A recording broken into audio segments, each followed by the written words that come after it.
Okay so let's start. थोड़ा configuration में changes थे, आपको बाद में पता चल जाएगा क्या चेंज किया मैंने। तो ये चेंज की वजह से थोड़ा टाइम लग रहा था, बाकी कुछ नहीं। चलिए स्टार्ट करते हैं। तो हम लोग आज केमिकल बॉन्डिंग के बारे में पढ़ रहे हैं, जिसमें हम लोगों ने सबसे पहले केमिकल बॉन्ड क्या होता है उसको जानने की कोशिश किया। हमने सबसे पहले केमिकल बॉन्ड क्या होता है उसको जानने की हमने कोशिश किया। उसमें हमने क्या स्टार्ट किया सबसे पहले कि वो एक फोर्स होता है that acts between two or more atoms to hold them together as a stable molecule. As a stable molecule, stable molecule से मेरा मतलब क्या है कि कॉम्प्लेक्स ऑफ एटम्स को बनाने के लिए काम आता है, ऐसा। ठीक है। Second part, union of two or more electrons. जो अगर आपको उसको वन लाइन में डिफाइन करना है तो union of two or more electrons between two atoms, दो या दो से ज़्यादा इलेक्ट्रॉन्स का यूनियन बिटवीन टू एटम्स को हम लोग क्या कह रहे हैं, हम लोग कह रहे हैं कि वो केमिकल बॉन्ड को रिप्रेजेंट करेगा। ठीक है। तीसरा पॉइंट क्या है, the process accompanied during the bond formation. ठीक है। accompanied during bond formation will क्या होगा, will decrease in energy. The process accompanied during bond formation will be decrease in energy. Decrease in energy as a term important क्यों है, क्योंकि energy और stability का inverse relation होता है। अगर आप लोगों को पता है तो ठीक है, नहीं पता है तो भी कोई बात नहीं। तो यहाँ पे किस तरीके से होता है, जो एनर्जी होती है उसका इनवर्स रिलेशन होता है स्टेबिलिटी के साथ में। ये पूरे केमिकल बॉन्ड में आपको काम आएगा, इनफैक्ट पूरे केमिस्ट्री में आपको काम आएगा कि जितनी कम एनर्जी रखोगे आप, स्टेबिलिटी उतनी ज्यादा होगी। क्यों? इनवर्स का रिलेशन है। क्यों? इनवर्स का रिलेशन है, इसलिए। और हम लोग क्या बात कर रहे हैं कि जब बॉन्ड फॉर्म होगा, बॉन्ड फॉर्मेशन की जब प्रोसेस होगी तो उस टाइम पे क्या होगी, एनर्जी जो है वो रिलीज होगी। एनर्जी जो है वो क्या होगी, रिलीज होगी। एनर्जी रिलीज होने से क्या होगा, एनर्जी रिलीज होने से होगा कि जैसे आपके जो स्टेबिलिटी का पार्ट है, एनर्जी रिलीज होने से जो एनर्जी कम होगी उसकी स्टेबिलिटी क्या हो जाएगी, बढ़ जाएगी। उसकी स्टेबिलिटी क्या होगी, बढ़ जाएगी। तो ये रिलेशन होता है जब आप एक बॉन्ड को फॉर्म करने की कोशिश करते हैं, ऐसा। अच्छा, अगर बॉन्ड बन ही रहा है, अगर बॉन्ड बन ही रहा है तो decrease in energy is also directly proportional to strength of bond. मतलब क्या, जितनी कम एनर्जी होगी या जितनी एनर्जी को रिलीज कर दिया गया है, जितनी एनर्जी को रिलीज कर दिया गया है उतनी ही ज्यादा स्ट्रॉन्ग आपकी बॉन्ड फॉर्म होगी बिटवीन टू एटम्स, ऐसा। ठीक है। उसके बाद नेक्स्ट पॉइंट पे आप क्या लिखोगे, देयरफॉर ये एनर्जी रिलीज का प्रोसेस ज्यादा करके कौन दिखा रहा है, ज्यादा करके मॉलिक्यूल दिखा रहा है। ठीक है। तो चौथे पॉइंट पे आप क्या लिख सकते हो कि देयरफॉर ये एनर्जी रिलीज कौन ज्यादा करेगा, एक नॉर्मल एटम या क्लस्टर ऑफ एटम्स। तो यहां पे क्लस्टर ऑफ एटम्स जो होंगे वो ज्यादा शो करेंगे इस प्रॉपर्टी को। Therefore molecules are more stable than atoms।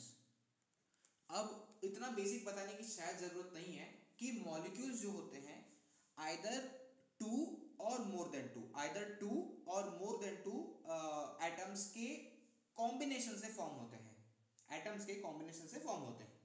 ठीक है। अब आते हैं टाइप्स ऑफ केमिकल बॉन्ड पे। ठीक है। क्या होता है टाइप्स ऑफ केमिकल बॉन्ड, देखते हैं। आते हैं केमिकल बॉन्ड पे। ठीक है। उसको एकदम बेसिक तरीके से बोलते ना, इससे बेसिक कुछ नहीं हो सकता। उसके बेसिस पे हम लोग दो टाइप से डिवाइड कर देंगे कि सर देखो बात यह है कि या तो बॉन्ड होगा स्ट्रॉन्ग या तो बॉन्ड होगा वीक, इतना बेसिक, या तो स्ट्रॉन्ग या तो वीक, या तो स्ट्रॉन्ग या तो वीक। और ये कहने से मेरा मतलब क्या है, एनर्जी के टर्म्स में अगर एनर्जी का जो यहाँ रिलीज है वो 200 किलो जूल्स पर मोल है तो हम उसे कहेंगे स्ट्रॉन्ग है बॉन्ड, जो बॉन्ड बना है वो स्ट्रॉन्ग बना है। इतनी एनर्जी रिलीज होने के बाद जो बॉन्ड फॉर्म होगा, जो केमिकल बॉन्ड फॉर्म होगा, उसको हम लोग क्या बोलेंगे कि वो स्ट्रॉन्ग बॉन्ड फॉर्म हुआ है। और अगर एनर्जी की वैल्यू अब देखना कितनी कम हो जाएगी, 2.42 किलो जूल्स पर मोल, ऐसा। तो अगर मैंने 2.42 किलो जूल्स की एनर्जी निकल के अगर कोई बॉन्ड फॉर्म कर रहा है तो उसे हम लोग क्या बोलेंगे कि ये वीक बॉन्ड फॉर्म हुआ है। ठीक है, ये यूजुअली होता है इंटर मॉलिक्यूलर, ये वर्ड पे ध्यान देना जरूरी है। इंटर मॉलिक्यूलर, दो मॉलिक्यूल्स के बीच में जो फॉर्म हो रहा है वो है इंटर मॉलिक्यूलर। तो उसमें जो एनर्जी रिलीज होगी वो 2.42 किलो जूल्स पर मोल के हिसाब से रिलीज होगी, इसको हम लोग बोलेंगे वीक एनर्जी है। दो मॉलिक्यूल्स आपस में बहुत लीस्ट इंटरेक्शन रखते हैं, अपने अंदर स्टेबिलिटी रखते हैं, दूसरों से कम इंटरेक्ट करते हैं। ठीक है, अब अगर इसको बोलूं मैं तो ये होगा inter atomic. Inter atomic, inter atomic से मतलब क्या है मेरा कि दो एटम्स के बीच में, दो एटम्स के बीच में जो आपको यहाँ पे बॉन्ड दिख रहा है उसको हम लोग बोलेंगे स्ट्रॉन्ग बॉन्ड। मतलब दो क्लोरीन का हो गया, दो फ्लोरीन का हो गया, दो ऑक्सीजन के बीच में हो गया, दो नाइट्रोजन के बीच में हो गया, वो तो बहुत ही बड़ा है दो नाइट्रोजन के बीच का। तो उससे हमें क्या चीज जानने को मिलती है कि जो एनर्जी रिलीज होगी दो एटम्स के बीच में से रिलीज होगी, और अगर दो एटम्स के बीच में से रिलीज हो रही है तो उसमें एनर्जी रिलीज जो होगी अप्रोक्सीमेटली 200 किलो जूल्स पर मोल के हिसाब से काम करेगी। ठीक है, इन लोगों में कौन से एग्जांपल्स हैं और इन लोगों में कौन से एग्जांपल्स हैं, चलिए देखते हैं। तो सबसे पहले इन लोगों में अराउंड 4 लोगों को रख दिया जाता है, मतलब ओवरऑल करके, और यहां पे रख दिया जाता है 2 लोगों को। तो इसमें सबसे पहला एग्जांपल क्या आता है, स्ट्रॉन्ग बॉन्ड्स में बहुत क्लासिकल एग्जांपल है, उसको हम लोग बोलते हैं आयोनिक बॉन्ड, उसको हम लोग बोलते हैं आयोनिक बॉन्ड। इसके बाद कोवेलेंट बॉन्ड, कोवेलेंट बॉन्ड, ठीक है। इसके बाद कोऑर्डिनेट बॉन्ड, इसके बाद कोऑर्डिनेट बॉन्ड, और इसके बाद मेटलिक बॉन्ड। मेटलिक बॉन्ड भी स्ट्रॉन्ग माना जाता है, मेटलिक बॉन्ड को भी स्ट्रॉन्ग माना जाता है। ठीक है, उसकी यहां पे जो आता है इंटरमॉलिक्यूलर, दो मॉलिक्यूल्स के बीच में आने वाला, ये होता है हाइड्रोजन बॉन्ड। इसके नाम से कंफ्यूज मत होना, नाम में है हाइड्रोजन बॉन्ड लेकिन हाइड्रोजन बॉन्ड वैसा नहीं है जैसा हम सोच रहे हैं। हाइड्रोजन बॉन्ड है कैसा, वो ऑक्सीजन और सामने वाला हाइड्रोजन या नाइट्रोजन हाइड्रोजन या फ्लोरीन और हाइड्रोजन के बीच में जो बॉन्ड फॉर्म हो रहा है due to higher electronegativity difference, उसको कहा जाता है hydrogen bond. Just in case आप भूल गए रहो, मैंने आपको याद दिला दिया ऐसा। ठीक है, और लास्ट वाला होता है वो होता है वैंडरवॉल। वैंडरवॉल बॉन्ड बोल सकते हैं आप, ऐसा कुछ नहीं, वैंडरवॉल बॉन्ड लिख लीजिए, कोई दिक्कत नहीं है। तो इन लोगों की वैल्यू कहां से कहां तक होती है, इसकी वैल्यू होती है 8 to 42 किलो जूल, ऑब्वियस बात है पर मोल, थोड़ा राइटिंग खराब होने वाली है, कोई दिक्कत नहीं है। और इस रीजन में जो जाएगा वो रहेगा 2 to 8 किलो जूल पर मोल, कोई दिक्कत की बात नहीं है, कोई दिक्कत की बात नहीं है। यहां पे वीक वाले जो हैं दो ही एग्जांपल याद रखने हमें, कौन कौन से हम लोगों को याद रखना है। सबसे पहले एक हाइड्रोजन बॉन्ड होता है, दूसरा होता है वैन डर वाल होता है। वैन डर वाल क्या होता है, अगर मालूम है तो ठीक है, नहीं मालूम है मैं बता देता हूँ मैं। तो वैंडर वॉल वो फोर्स का नाम है जो वेट की वजह से आता है, जो वेट की वजह से आता है। किसी भी बॉडी का अगर मास ज़्यादा है तो उस पर लग रहा वैंडर वॉल फोर्स ज़्यादा होगा। कैसे ज़्यादा होगा, क्यों ज़्यादा होगा? ज़्यादा इसलिए है क्योंकि उसका मास ज़्यादा है। मास ज़्यादा रहने की वजह से एक अलग तरीके की एक अट्रैक्शन फोर्स रहती है जो बहुत माइन्यूट होती है लेकिन होती है। जैसे ग्रेविटेशन, ग्रेविटेशन का भी कोई ऐसा खास नहीं कहते कि मतलब क्यों है क्या है, बस इतना पता है कि एक मास है। आप समझ लीजिए बड़े लेवल पे ग्रेविटेशन है, छोटे लेवल पे वैंडर वॉल है, सॉर्ट ऑफ। तो बस समझने के पर्सपेक्टिव से। तो ये है हमारा केमिकल बॉन्ड। क्या है, दो पार्ट में है, स्ट्रॉन्ग है, वीक है। स्ट्रॉन्ग हमने क्यों कहा, क्योंकि उसकी जो वैल्यू है, एनर्जी रिलीज की वैल्यू है, वो होती है 200 किलो कैलोरीज पर मोल, kilo joules per mole, I am sorry. उसमें हमने 4 एग्जांपल्स देखे, आयनिक, कोवेलेंट, कोऑर्डिनेट, मेटालिक। दूसरा पार्ट था इंटर मॉलिक्यूलर का पार्ट, उसमें हमने 2 एग्जांपल देखे, हाइड्रोजन और वैन डर वाल्स फोर्स। ऐसा बहुत सिंपल है, कोई टेंशन की जरूरत नहीं है, ठीक है। अब देखते हैं कि किस तरीके से कोई एटम अपनी मिनिमम एनर्जी को एक्वायर करता है, अपने मिनिमम एनर्जी को एक्वायर करता है। ठीक है, देखते हैं कैसे क्या हो रहा है। आइए चलिए स्टार्ट करते हैं। तो सबसे पहला हम क्या देखेंगे, cause of chemical combination, cause of chemical combination. तो कॉज ऑफ केमिकल कॉम्बिनेशन पे क्या देखेंगे हम लोग, किस बात को देखेंगे कि टेंडेंसी क्यों है एक बॉन्ड को फॉर्म करने की, और टेंडेंसी कहाँ जाने की होती है, बॉन्ड फॉर्म क्यों कर रहा है एटम, मतलब मैं क्यों किसी से बॉन्ड फॉर्म करूँगा, मुझे अच्छा लगता है इसलिए, मुझे कुछ ज़रूरत है इसलिए, या मैं बोर हो रहा हूँ इसलिए। क्या रीज़न है कि मुझे बॉन्ड फॉर्म करना है, और कितने बॉन्ड फॉर्म करना है। 2 लोगों से बॉन्ड फॉर्म करूँ तो क्यों, 3 से बॉन्ड फॉर्म किया तो क्यों, 4 से किया तो क्यों, बस एक पार्ट समझने के लिए। इन जनरल हम लोगों को ये सब बातें आती हैं, पर समझना है यहाँ पे अलग से, ठीक है। तो पहले देखते हैं tendency to acquire, tendency to acquire minimum energy, tendency to acquire minimum energy.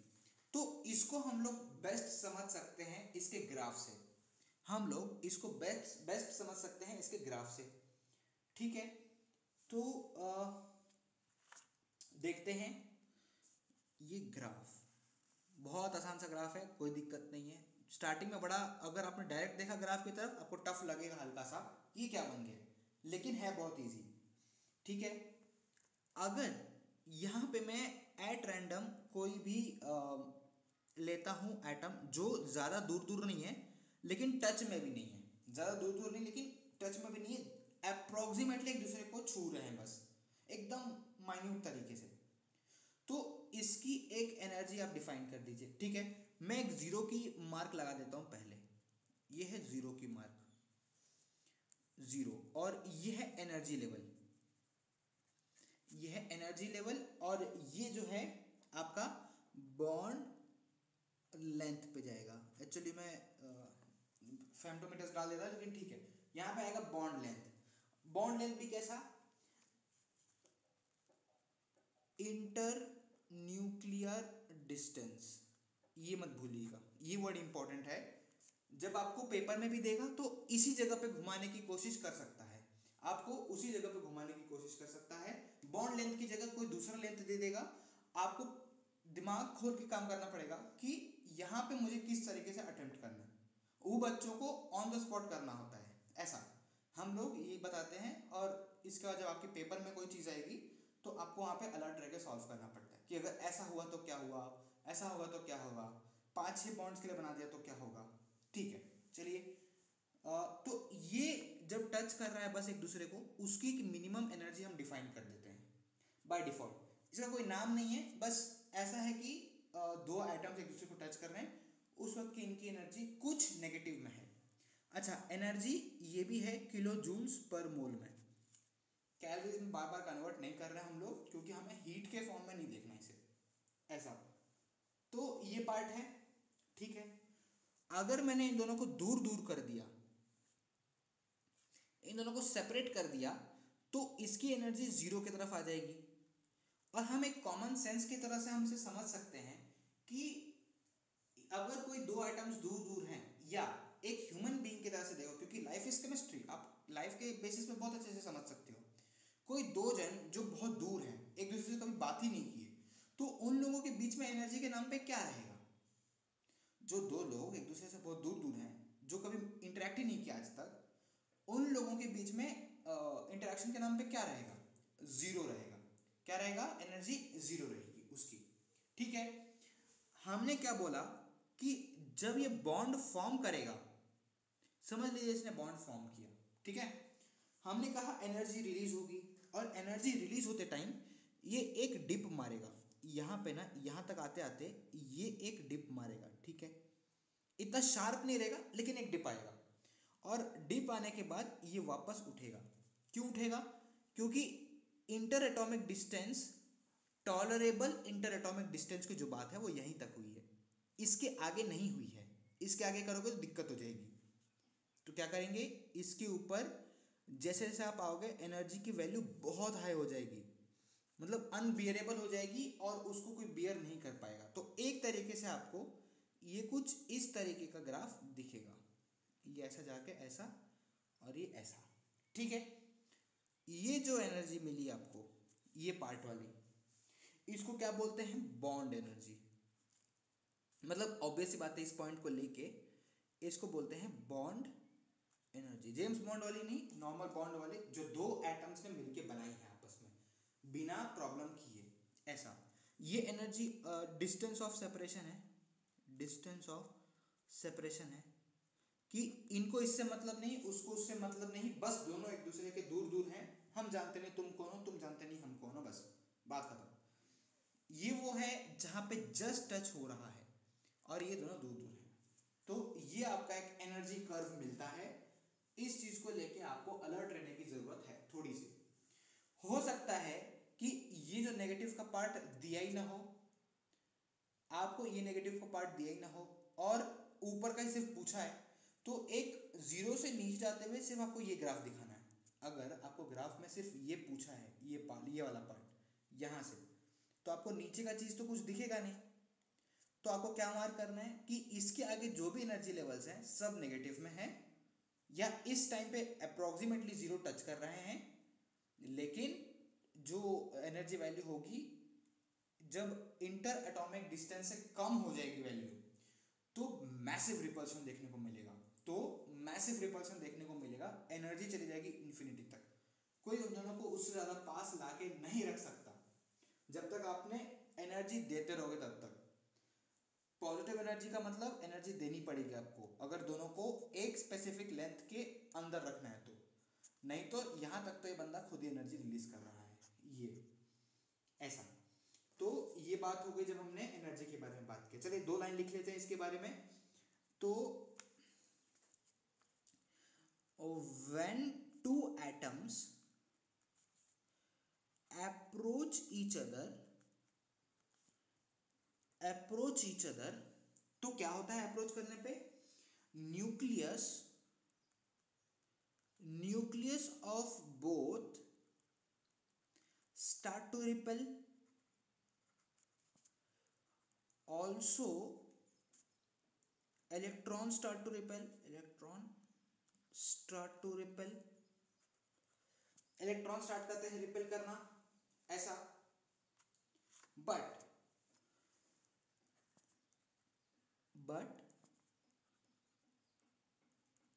a nucleus of one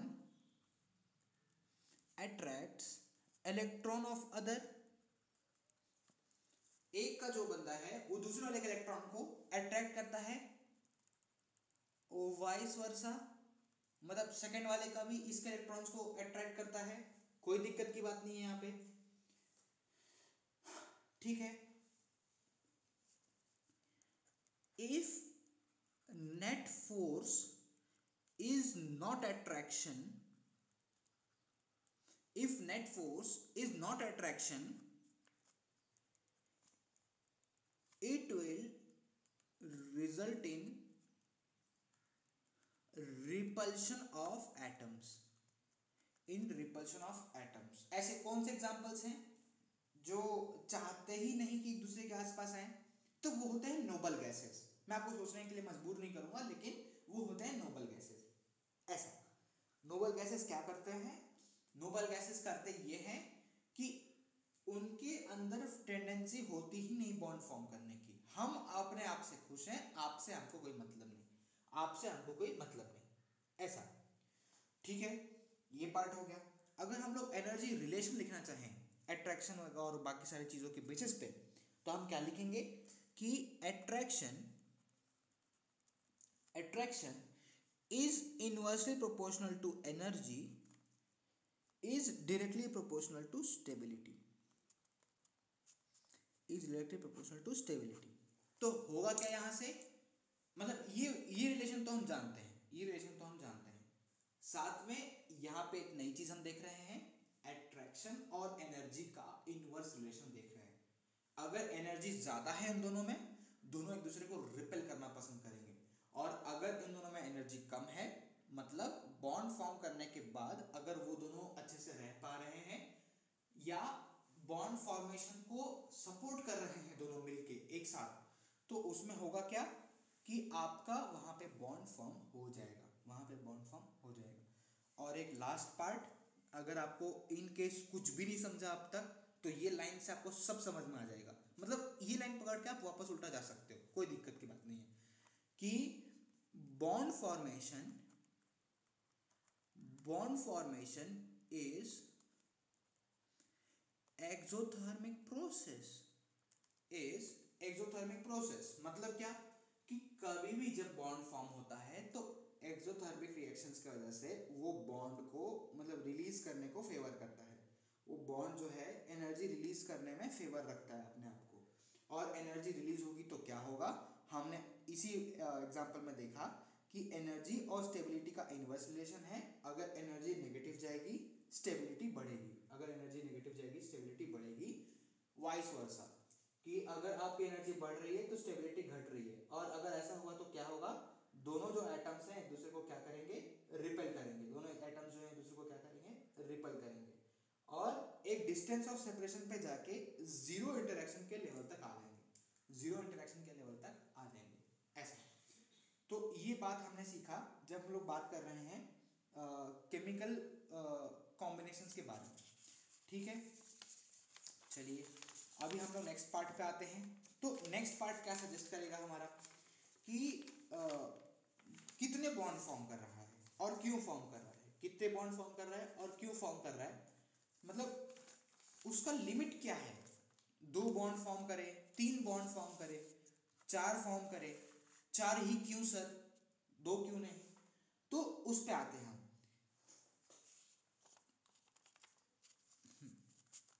B part हम क्या लिखेंगे यहाँ पे? Tendency to form number of electron, number of bond, sorry, tendency to form number of bond. या यहाँ पे भी क्या याद रखना है कि इलेक्ट्रॉन्स आर इन्वॉल्व। मैंने केमिकल इक्विलिब्रियम से मैं कहते आ रहा हूँ, अभी भी मैं कहूँगा मैं कि कभी भी अगर आपको पूरी केमिस्ट्री में वर्ड केमिकल मिला, अगर आपको पूरी केमिस्ट्री में वर्ड केमिकल मिला, उसका साफ साफ एक ही मतलब होता है, इलेक्ट्रॉन्स आर इन्वॉल्व। और जहां पे इलेक्ट्रॉन्स इन्वॉल्व होंगे, एक चीज के ऊपर मेगा फोकस रहेगा एटम का, अपनी स्टेबिलिटी को अचीव करना। और इलेक्ट्रॉन से हमें कौन सी स्टेबिलिटी मिलती है? ऐसा तो नहीं कि कुछ भी मिल जाएगा, तो उससे कंप्लीट होता है ऑक्टेट।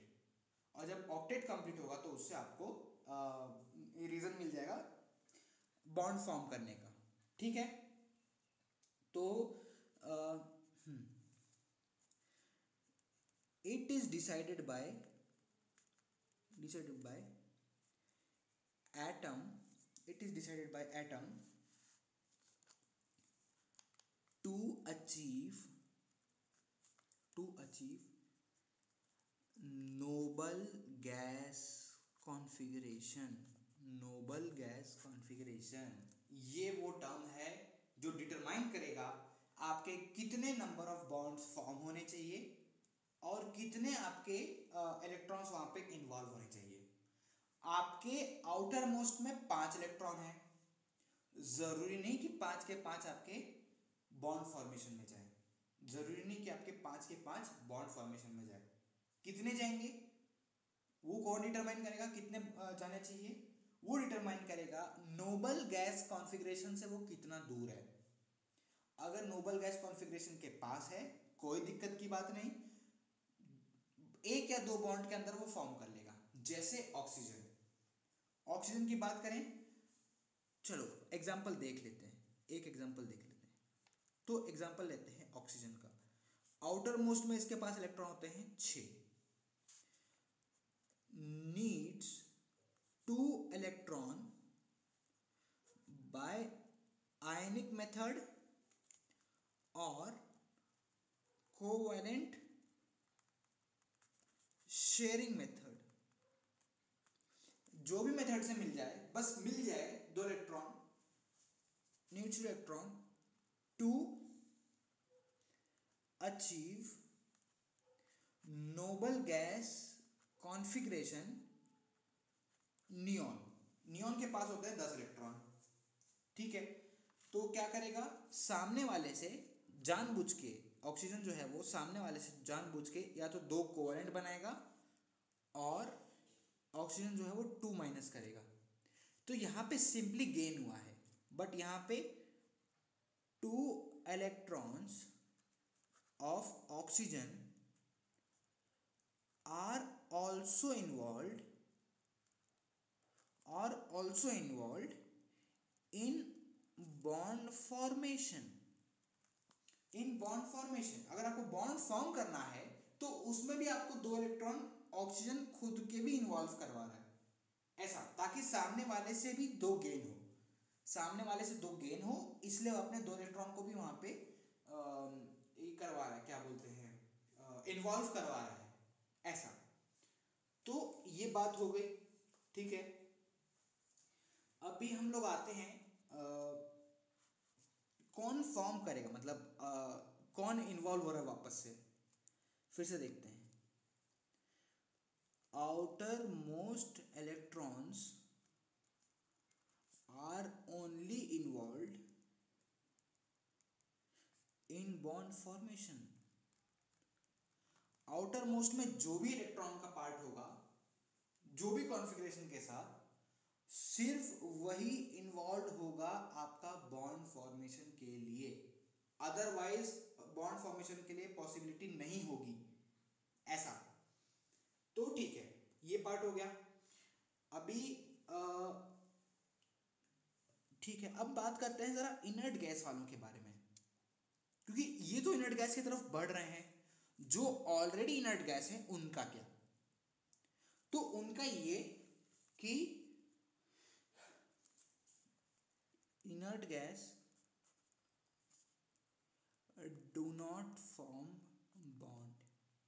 सीधी बात, वो ऑलरेडी इतना स्टेबल है कि उसे बॉन्ड बनाने की जरूरत ही नहीं है।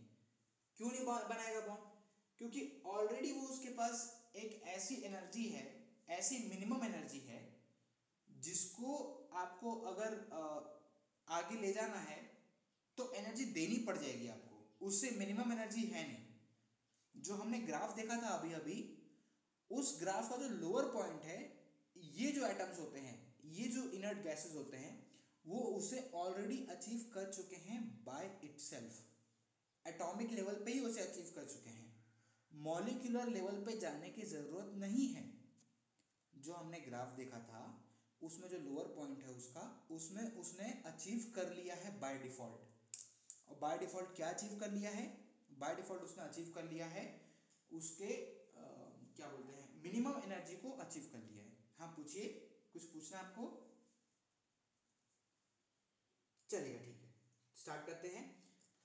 तो इनके स्टेबल कॉन्फ़िगरेशंस क्या क्या होती है, 1s2 एंड 2s2 2p6, आगे भी बहुत सारे, इनको हम लोग एक एग्जाम्पल के तौर पे लिख लेते हैं ऐसा। और ये पार्ट हो गया हमारा क्या, कि कितने नंबर ऑफ बॉन्ड्स फॉर्म करने की कोशिश कर रहा है, मतलब कितने इलेक्ट्रॉन्स को इन्वॉल्व करवा रहा है। तो जितना इनर्ट गैस कॉन्फ़िगरेशन से दूर है उतना ही इलेक्ट्रॉन को अपने इन्वॉल्व करवा रहा है।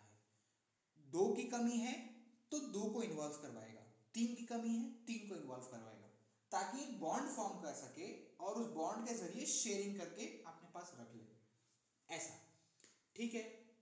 ये पार्ट हो गया जब हम लोग बात कर रहे हैं इन डिटेल क्या बॉन्ड फॉर्मेशन होता है, केमिकल बॉन्ड के नाम पे क्या होता है, क्यों फॉर्म करते हैं और उसके एनर्जी के साथ रिलेशन क्या है। ये 3 बात को हमने अभी बहुत अच्छे से समझ लिया।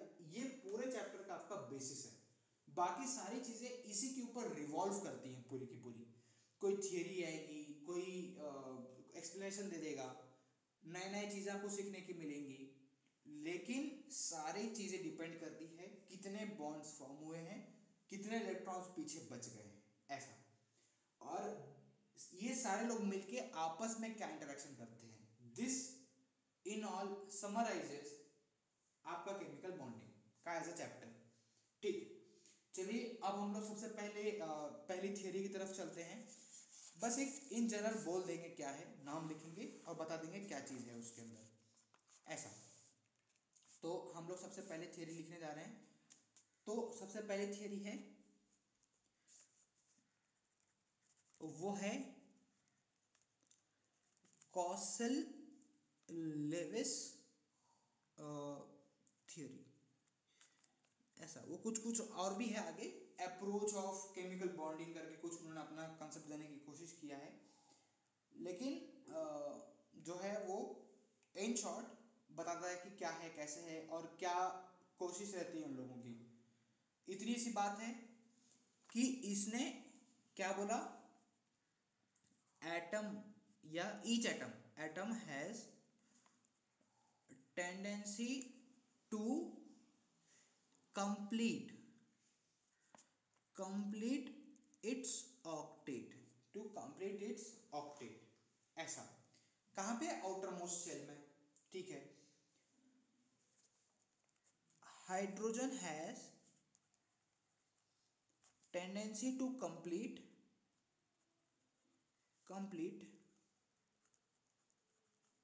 ड्यूप्टेट कंप्लीट करने की टेंडेंसी होती है, ऐसा।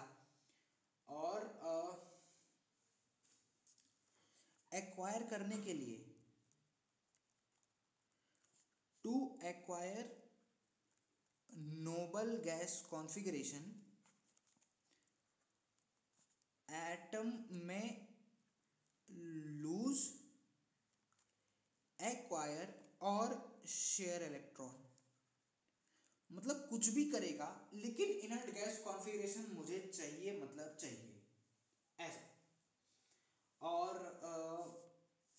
इनकी जो थियरी थी 3 लाइन की थियरी, ये वही लिविस हैं जिनके लिविस एसिड और लिविस बेस होते हैं। ये कॉसल अपना उनका एक कलीग था, उसके साथ मिलकर उन्होंने अपना एक थियरी बनाने की कोशिश की और ये फेल कैसे हो गई पहले देखते हैं। तो ऑक्सीजन, ठीक है, 1 2 3 4 5 6, इनको पता था आउटर मोस्ट में इन ऑक्सीजन के पास 6 इलेक्ट्रॉन्स होती है, ठीक है। अभी इसने एक इलेक्ट्रॉन यहाँ से लाया, एक इलेक्ट्रॉन यहाँ से लाया बॉन्ड फॉर्म करवाने के लिए, तो ठीक है। अभी हम लोग फिलहाल इसको एक लेते हैं, इसको एक लेते हैं, इन दोनों का जो एक एक है उसको नीचे लिख देंगे, जस्ट लिखने के पर्पज से, है भी इसी तरीके से, लेकिन लिखने की रिप्रेजेंटेशन के लिए अभी हम उसे नीचे लिखते हैं। इन दोनों ने मिलके एक बॉन्ड बनाया और इन दोनों ने मिलके, ये हाइड्रोजन का ये एटम है, ये इलेक्ट्रॉन है, ये बॉन्ड बनाया, तो इसका हो गया ऑक्टेट कंप्लीट। किसका, इसका ऑक्टेट कंप्लीट हो गया, इसका ड्यूप्टेट कंप्लीट हो गया, तीनों जन खुश, कोई दिक्कत नहीं है। पहला एग्जांपल जिसने आके इन लोगों को हिट कर दिया वो कौन सा एग्जांपल था, BeCl2 का। तो बेरिलियम बेरिलियम के आउटर मोस्ट में 2 इलेक्ट्रॉन्स होते हैं, ठीक है। यहाँ पे आ गया क्लोरीन, फ्लोरीन भी ले सकता है, ऐसा कुछ नहीं, क्लोरीन ले लिया फिलहाल। तो इनके पास 1 2 3 4 5 6 और ये 7, 1 2 3 4 5 6 और ये 7, तो ये 7 इलेक्ट्रॉन्स हैं इनके पास। इसने अपना कर लिया octet complete by forming a bond, इसने भी अपना एक फॉर्म कर लिया और इसको मिले शेयरिंग पे ये दोनों बंदे। हमने बैक बॉन्डिंग के कंसेप्ट से सीखा था कि ऐसी पॉसिबिलिटी है कि ये क्लोरीन इसको अपना इलेक्ट्रॉन बैक बॉन्डिंग के थ्रू दे दे कुछ हद तक। 2 का इलेक्ट्रॉन है सेकेंड पीरियड के ही बंदे इसको दे सकते हैं इलेक्ट्रॉन एज अ रूल, लेकिन कुछ एक्सेप्शंस थे जहां पे 3p से भी थर्ड पीरियड से भी मिल सकता है, लेकिन इसके बाद भी इसका जो ऑक्टेट है वो इनकम्प्लीट है, ऑक्टेट इनकम्प्लीट। इन लोगों की थियरी हो गई फेल, इन लोगों की थियरी हो गई फेल ऑन द स्पॉट, एक ही एग्जांपल में इन लोगों की थियरी की हवा निकल गई, ठीक है। अब आते हैं एक्सेप्शंस पे, ऑक्टेट रूल के एक्सेप्शंस पे, ठीक है। ओके, तो मतलब ये वो डिस्कवरीज हैं जिन्होंने ऊपर वाले थियरीज को पूरा फेल करके रख दिया। आते हैं exception of octet rule, exception of octet rule. सबसे पहले तो आता है इनकम्प्लीट ऑक्टेट। तो एक एग्जांपल अभी हमने देखा BeCl2, दूसरे पार्ट पे आते हैं, और एक BCl3 भी ले सकते हो, क्योंकि बोरॉन फैमिली और बेरिलियम फैमिली में ये दोनों ही बंदे होते हैं जो प्रॉब्लमेटिक रहते हैं और इनका जो आउटर मोस्ट है वो कंप्लीट नहीं होता है।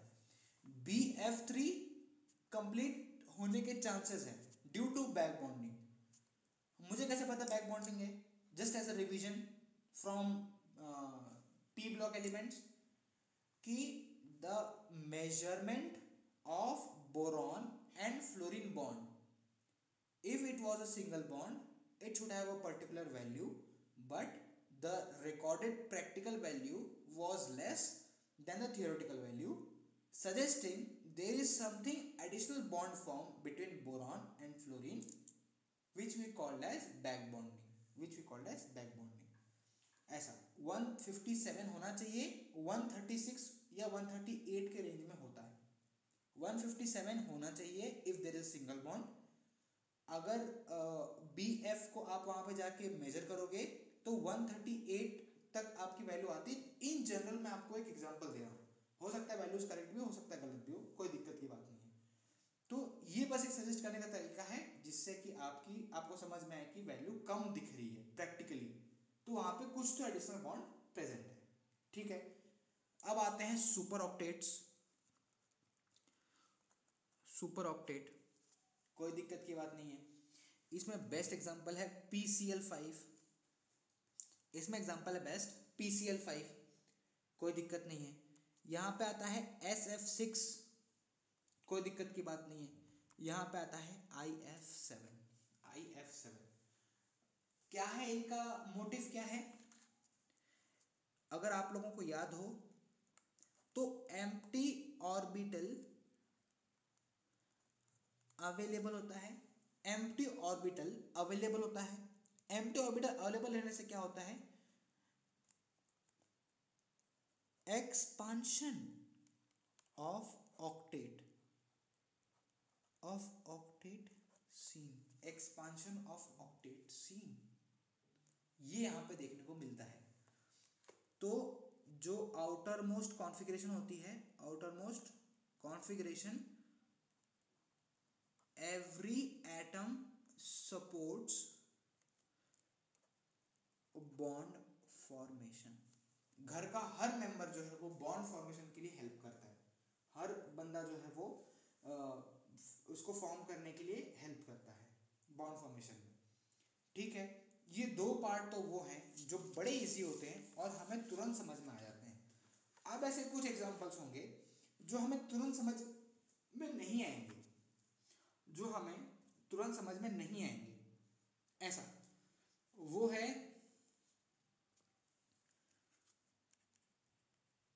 Pseudo inert gas configuration. Pseudo inert gas configuration, in reality ये लोग इनर्ट गैस कॉन्फ़िगरेशन पे नहीं है, ये लोग इनर्ट गैस कॉन्फ़िगरेशन पे नहीं है, लेकिन होगा क्या देखते हैं। एग्जाम्पल के लिए जैसे gallium plus three, gallium plus three, gallium plus three क्या सजेस्ट करता है कि, अच्छा पहले गैलियम का एग्जाम्पल देखते हैं, मतलब गैलियम है क्या। तो ये बोरॉन फैमिली का एक मेंबर है, गैलियम बोरॉन फैमिली का एक मेंबर है। आउटर मोस्ट कॉन्फ़िगरेशन है इसकी 4s2 4p1 होती है, ठीक है, और अंदर पूरा 3D सीरीज फुल होता है। जब मैंने इसको +3 में लेके आया, जब मैं इसे गैलियम +3 में लेके आया, तो इसमें से ये दोनों आउटर मोस्ट में से चले गए इलेक्ट्रॉन, और ये एक इलेक्ट्रॉन चला गया +3 स्टेट में।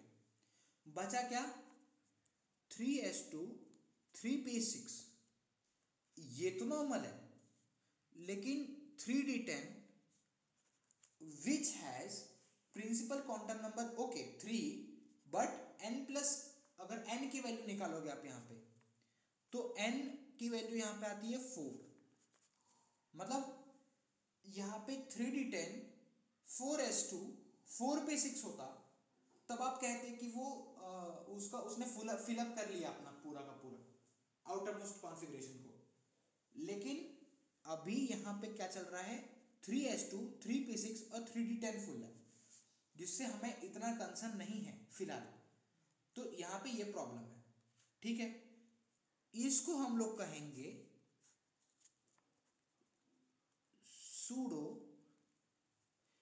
Inert gas configuration.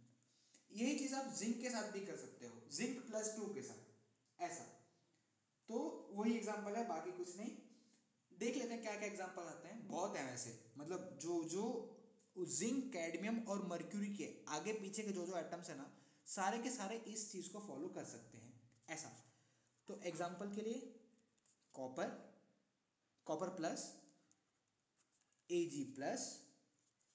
कैडमियम +2, क्योंकि जिंक कैडमियम है तो अच्छा जिंक +2, और ठीक है, मतलब Sn+4 ले लो और Pb+4 ले लो, ठीक है। तो ये कुछ एग्जांपल्स हैं ऐसे जो आपके लिए काम करने वाले हैं जब आप बात कर रहे हो इन जनरल की, मतलब हाँ आउटर मोस्ट में होना चाहिए इस तरीके से, लेकिन हमें दिख रहा है कि यहाँ पे 3 3 3 तीनों के तीनों जो है वो फुलफिल्ड है, ऐसा। ऐसा 4 के लिए भी हो सकता है, ऐसा 5 के लिए भी हो सकता है, किसी के लिए भी हो सकता है, किसी भी पीरियड के लिए हो सकता है, to be more precise, more specific, ठीक है। इसके बाद का पार्ट देखते हैं, डी पार्ट। तो वो लोग जो मतलब ऐसा बोलते हैं ना कि क्या हाफ फिल्ड कॉन्फ़िगरेशन, इन लोगों में भी कोई एक अजीब सा आपको कर्व देखने को मिलेगा जहाँ पे एनर्जी लेवल कम हो जाएगी, जहाँ पे एनर्जी लेवल कम हो जाएगी। जैसे क्रोमियम होता है, मैंगनीज होता है, क्रोमियम, ठीक है नॉर्मल क्रोमियम लिखता है अपन, कोई दिक्कत की बात नहीं, ठीक है। एग्जाम्पल आयरन का भी ले सकते हैं। तो half filled configuration between group 9 and 70, group 9 and 70 ऐसा। तो इसमें क्या देखने को मिलेगा आपको, जैसे आयरन +3 है, यहाँ पे 1s2 2s2 कॉन्फ़िगरेशन लिख रहे हैं हम लोग, यहाँ पे 2p6 3s2 3p6 और 3d5 ऐसा। जस्ट सेकेंड, 3d5 जी। अगर 3d5 है तो कहने का मतलब क्या है कि ये हाफ फील्ड दिख रहा है आपको, लेकिन इन रियलिटी ये कुछ भी नहीं होना चाहिए। मतलब हमारे लिए होना चाहिए कि हाँ हाफ फील्ड है तो हम क्या करें। तो यहाँ पे वो जो कॉन्सेप्ट था हाफ फील्ड है, एक्सचेंज एनर्जी ऑफ इलेक्ट्रॉन देखने को मिलती है, एनर्जी देखने को मिलती है मतलब एनर्जी रिलीज होती है। और अगर एनर्जी आपकी रिलीज हो रही है तो रिलीज होने से मतलब क्या है कि स्टेबिलिटी बढ़ रही है, एनर्जी कम हुई तो स्टेबिलिटी बढ़ गई, एनर्जी कम हुई तो स्टेबिलिटी बढ़ गई। तो ये पार्ट हमको देखने को मिलता है जब आप लोग बात करते हैं इसकी क्या एक कॉन्फ़िगरेशन की जब आप बात करने की कोशिश करते हैं। ऐसा अगर आपको इसे रिप्रेजेंट करना है तो इसे ऐसा लिख सकते हैं कि लेस देन 18 इलेक्ट्रॉन्स, और ऊपर चाहें तो लिख सकते हैं 18 इलेक्ट्रॉन्स, ऐसा। तो ठीक है, इसके बाद जो एक और एक एक्सेप्शन है वो है ऑड इलेक्ट्रॉन मॉलिक्यूल। इसके बाद के पार्ट को हम लोग बाद में देखेंगे, फिलहाल हम लोग देखते हैं odd electron molecule. Odd electron molecule क्या होता है? तो सेंट्रल एटम